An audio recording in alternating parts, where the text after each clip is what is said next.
So we talked about a lot of different things, a lot of aspects of like Black life in the United States, and people do not know Black history of even the people that we call Black in Australia are the Aboriginals, and we have African immigrants here as well. There's the occasional African American person, but people don't realize that slavery is, we don't just start talking about the history of the United States starting from the death of George Floyd.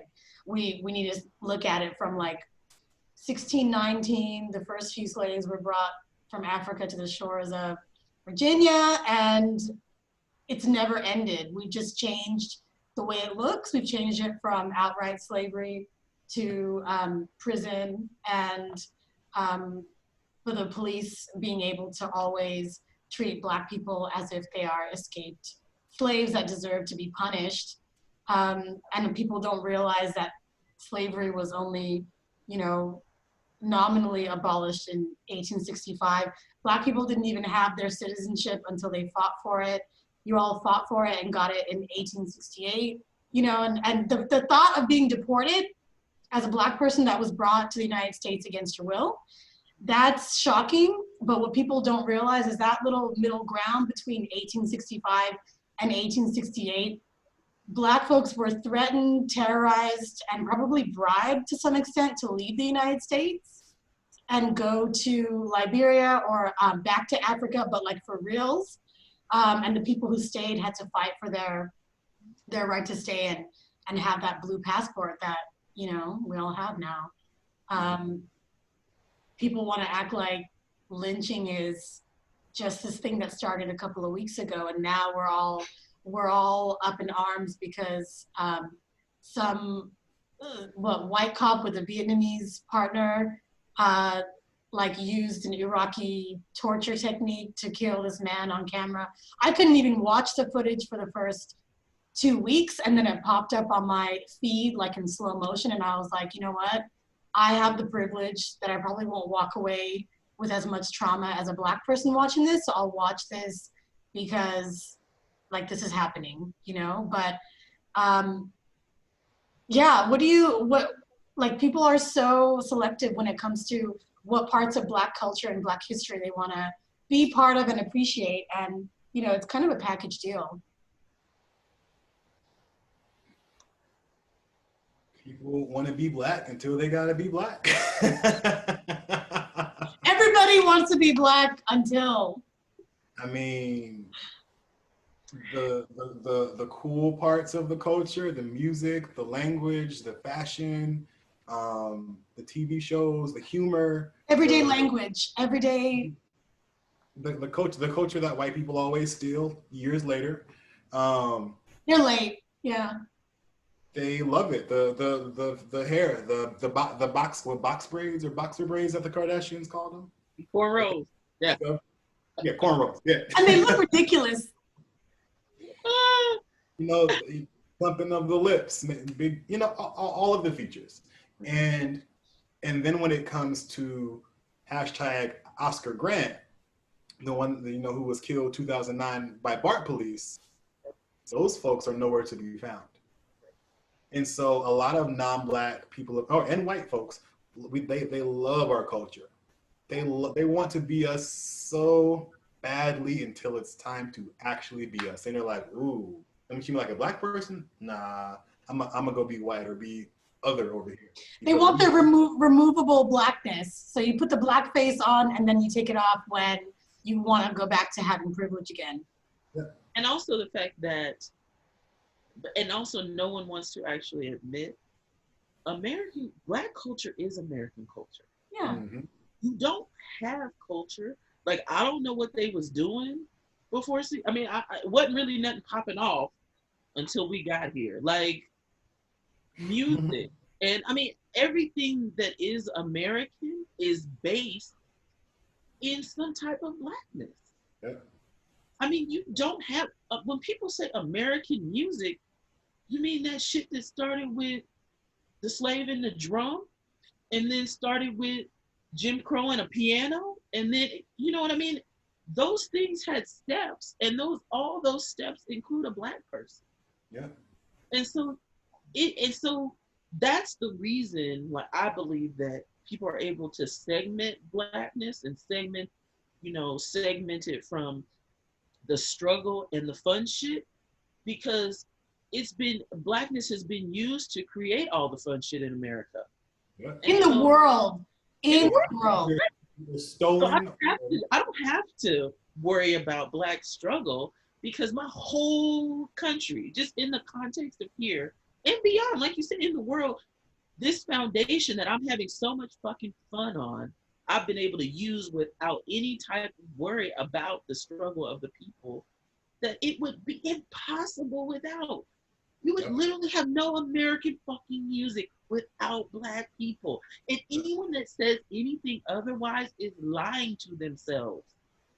Classical music is not American music.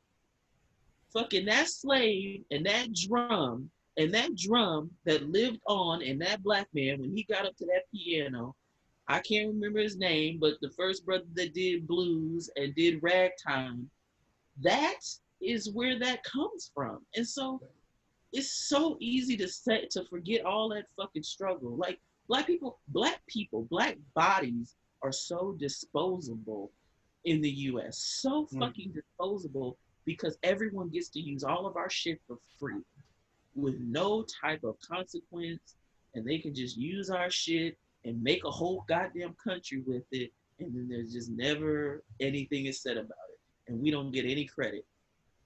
Fucking poor Little Richard went to his grave hollering about how his music had been stolen. Like, how many times does that happen?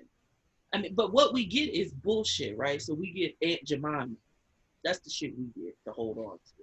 We get Aunt Jemima, and we get fucking, memes, and we get fucking people, criticizing Black men and telling them to pull their pants up. We get that bullshit, but we don't ever get credit for the beautiful that would not even exist if we were not here. And that's the fucked up part. It's literally everything but the struggle, because you don't have to care about my struggle, because you freely just used all my shit. Just freely.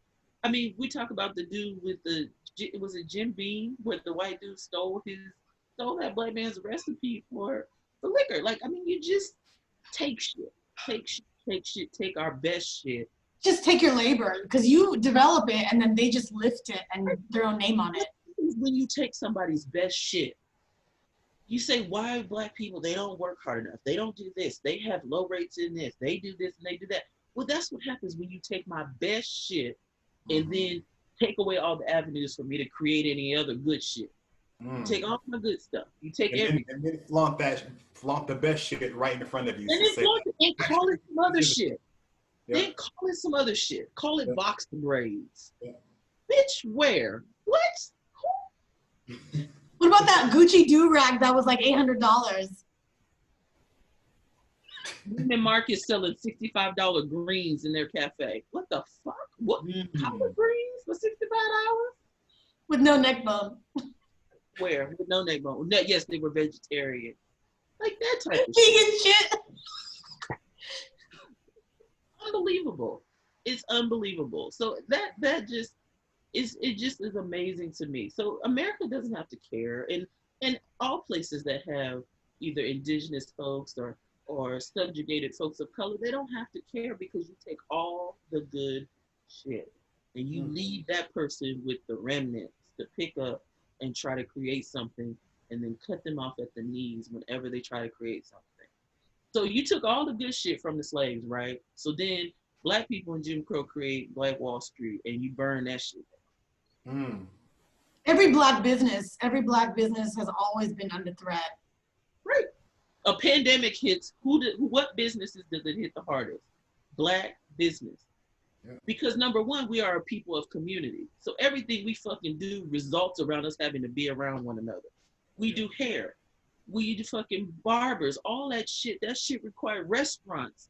That we are a community people. Everything we do revolves us being around one another. And that's not by accident, that's on purpose. Yeah. So I mean, well, of course we're hardest hit, and of course we're the least likely to get these fucking raggedy government loans that I want. That now they don't even have to release a list of people they gave it to. We'll find out 20 years from now in the history book. Trump got most of that money. So, but you know. And Jessica, oh yeah, go ahead, Marvin. Please. Oh, I didn't have anything more to say on that. I was just gonna say, because Jessica and I have been talking about blackness being a major factor in the death rate in the United States. It's bad out here too for the indigenous folks. Kind of like what we have in the United States around Black folks and Native folks being distinct groups, that's kind of bunched together here because the Aboriginals are black skinned. So it's like a double situation here. But just this idea of, you know, who's being disproportionately killed by COVID-19 as well, Black people in support positions and being on the front lines of keeping other people alive, but then dying themselves. And also because we're most likely to have the risk factors, right? And so you'll see Black people with a mask on protecting themselves, but then white folks who could be carriers don't even give a fuck enough because they've now figured out Black people are most affected. So I don't even want to wear a goddamn mask. I won't even do you the courtesy of wearing a mask. And even more, I'll go to the Capitol and I'm going to fucking protest so I don't have to wear a goddamn mask. Because I've now figured out this just affects mostly Black folks and brown folks. So, and it, literally that's when it started. It felt like as soon as white folks figured out who was being affected, well, why should we wear a mask? I can't see people smiling at me. With full-on assault rifles, by the way. Full on. So in Army fatigue, where the fuck are you going? They were in downtown Sacramento, like in Army fatigue. I was like, where y'all go? If it was 100 degrees, it was hot. I was like, who was attacking you? Who's coming after you? Nobody. But that's for you to say, I'm white and I can show up with a gun and I can do this. Yeah. But a bunch of Black folks could not do that. A bunch of Black folks are peacefully protesting, and 45 brought the fucking military. The whole military. So he could stand across the street with a Bible. That shit is ridiculous.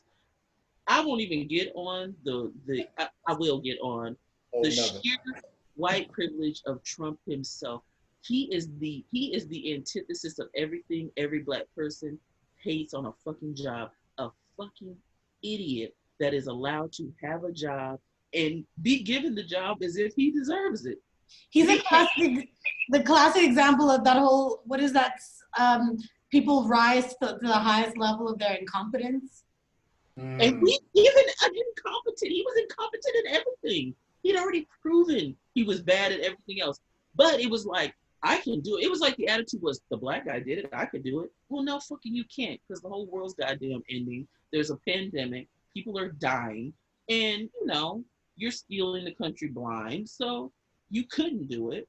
But his attitude was, if the Black dude could do it, how hard could it be? And that's always the attitude when you have a Black person in leadership. I hated the whole attitude of Obama because even Black folks acted like Obama was supposed to erase 400 years of white supremacy in 8 years.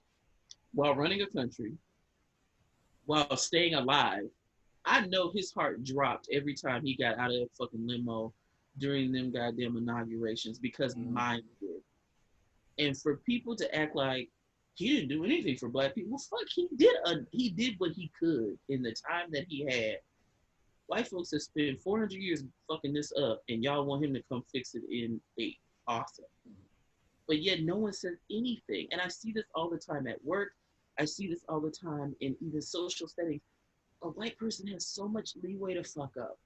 There's so much room. They can't fuck up. Like, they could be the worst, most evil, look at all the rape claims against him. Look at his own daughter freaked the fuck out when he touches her. His wife looks super uncomfortable all the time. All the time. But imagine if Michelle had been that just late. Imagine if you found naked pictures of Michelle. Like, people are still calling Michelle, are still degrading her femininity and calling her a man. And that's with her being upstanding, educated, and in my opinion, quite beautiful. And she's thin as well. So they can't even do the whole fat Black woman bullshit. Yeah. Well, no, they played that, and it was like an illusion game because remember, we didn't figure out that Michelle had cakes till what, the last 2 months. Remember that picture of Michelle in that black dress, and we were like, where was this Michelle? Think about having to literally be conscious of how you photograph Michelle because you can't make her look too black. Yeah. And then we figure out this is a whole ass black woman. When you see her, I mean, she's gorgeous and a gorgeous figure. And then we get what we got now. But she has a law degree. She has a law degree, and that's why people need to take her down, because she's more highly qualified to speak on everything under the sun than they are. And they talk about how much smarter Melania is. Now, look here. The model? The test can't be smarter than the one who wrote it in the first place and who passed. She copied her speech. You can't be smarter than somebody. I forgot about that. Well, she can't write. I'll be true. I'm done with the Melania and Michelle because they're not even in the same league.